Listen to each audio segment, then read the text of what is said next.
નવસારી સહિત સમગ્ર દક્ષિણ ગુજરાતમાં વરસાદી માહોલ જામ્યો છે અને ભારે વરસાદને પગલે દિલ્હી મુંબઈને જોડતા નવસારીથી પસાર થતા નેશનલ હાઈવે 48 પર ટ્રાફિક જામના દ્રશ્યો સામે આવ્યા। નેશનલ હાઈવે પર ઊન અને પરથણ ગામે ડાયવર્ઝન આપતા એક સપ્તાહથી દરરોજ 3 કિલોમીટર સુધી ટ્રાફિક જામ સર્જાય છે। હાઈવે પર ચાલતા બુલેટ ટ્રેનના કામો અને ઓવરબ્રિજની કામગીરીના કારણે ટ્રાફિક જામ સર્જાતા વાહન ચાલકોને હાલાકીનો સામનો કરવો પડી રહ્યો છે।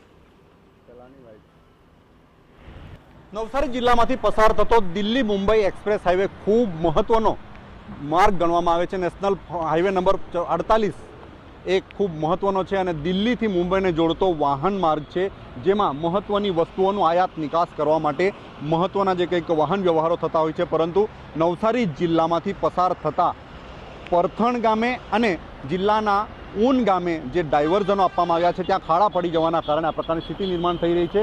અને આ જે સ્થિતિ છે, સમગ્ર સ્થિતિ જે વરસાદના કારણે થઈ છે, છેલ્લા એક સપ્તાહથી આ પ્રકારની સ્થિતિ નિર્માણ થઈ છે। રોજ આ પ્રકારે ટ્રાફિક જામ થતો હોય છે। 24 કલાક આવા પ્રકારના ટ્રાફિક જામમાં જે વાહન ચાલકો છે ફસાતા હોય છે। જે વાહન વ્યવહાર છે, વાહન વ્યવહારમાં મોટે ભાગે જે કંઈક દિલ્હી મુંબઈની વચ્ચે જે કંઈક વાહન વ્યવહાર કરવાનો હોય છે, મહત્ત્વના જે કંઈક ટ્રાન્સપોર્ટિંગ થવાના હોય છે, મહત્ત્વની જે ચીજ વસ્તુઓના આયાત નિકાસ થતી હોય છે, પરંતુ એ માર્ગ પર જે કંઈક નેશનલ હાઈવે ઓથોરિટી દ્વારા જે દુર્લક્ષ્ય સેવાના કારણે આ પ્રકારની સ્થિતિ નિર્માણ થઈ છે અને વાહન ચાલકો હેરાન પરેશાન થઈ રહ્યા છે। આ પરિસ્થિતિ એક બે દિવસ નહીં, પરંતુ 24 કલાક એક સપ્તાહથી આ પ્રકારની સ્થિતિ નિર્માણ થાય છે। થોડોક વરસાદ થાય એટલે આ પ્રકારની સ્થિતિ નિર્માણ થાય છે। નવસારી જિલ્લામાંથી પસાર થતો નેશનલ હાઈવે નંબર 48 પરથણ ગામ નજીક, એટલે કે વેસમાની બાજુમાં આવેલું પરથણ ગામ અને બીજું એક 48 પર આવેલા ઊન ગામ નજીક જે ડાયવર્ઝનો આપવામાં આવ્યા છે, ડાયવર્ઝનો પર આ પ્રકારની સ્થિતિ નિર્માણ થતી હોય છે, જેને લઈને જે વાહન ચાલકો છે એ પણ હેરાન પરેશાન થતા હોય છે। નવસારી જિલ્લામાંથી આ પસાર થતો મહત્વનો માર્ગ છે।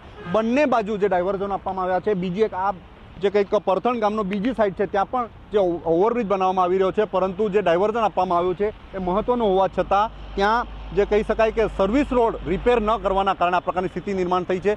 અગાઉ પણ આ બાબતે વારંવાર ધ્યાન દોરવામાં આવ્યું હતું, પરંતુ તંત્ર દ્વારા કોઈપણ પ્રકારની કામગીરી કરવામાં આવી નથી। નેશનલ હાઈવે નંબર 48 ખૂબ મહત્વનો હોવા છતાં ગંભીરતાથી ન લેતા જે વાહન ચાલકો છે હેરાન પરેશાન થઈ રહ્યા છે અને જે સ્થિતિ નિર્માણ થઈ છે એને લઈને ટ્રાન્સપોર્ટિંગ સુવિધા અને મહત્વની જે કંઈક ખાદ્ય ચીજોનું વાહન આ માર્ગ પર થતું હોય છે, ત્યારે તંત્ર આ માર્ગ પર જે કંઈક ખાડા પડી ગયા છે, ડાયવર્ઝન પર સમસ્યાઓ છે એ પૂરી કરે એવી લોક લાગણી ઊભી થઈ છે અને જે કંઈક વાહન ચાલકો છે એમની પણ લાગણી છે।